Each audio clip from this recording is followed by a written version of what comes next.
Entry number 3. The topic is Ocean Acidification, Place of Concern, Great Barrier Reef of Australia.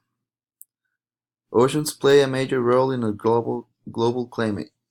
Overall, oceans can absorb around 93% of our global heat, which results in warming of oceans, increasing CO2 and leading to acidification from the chemical reactions from CO2 and seawater.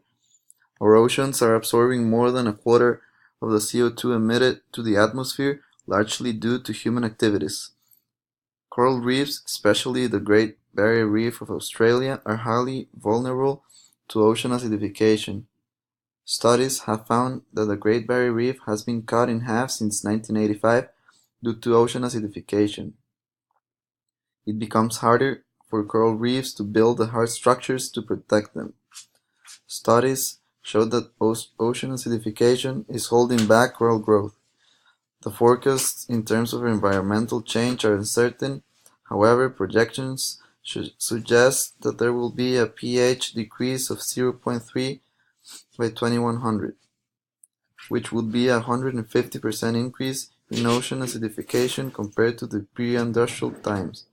Marine species that are dependent to the Great Barrier Reef of Australia will find it difficult to build their shells and skeletons. Ocean acidification will overall affect many more organisms, either directly or indirectly, and has the potential to disturb food webs and fisheries, according to Potna and Carl, IPCC, and lead to regional species extinction.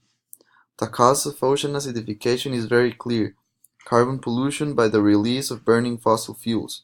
We have acidified our oceans, and now the best solution is to have marine protected areas, create suitable fishing practices, and reduce pollution, especially in the coastal zones, and give our oceans a chance to survive.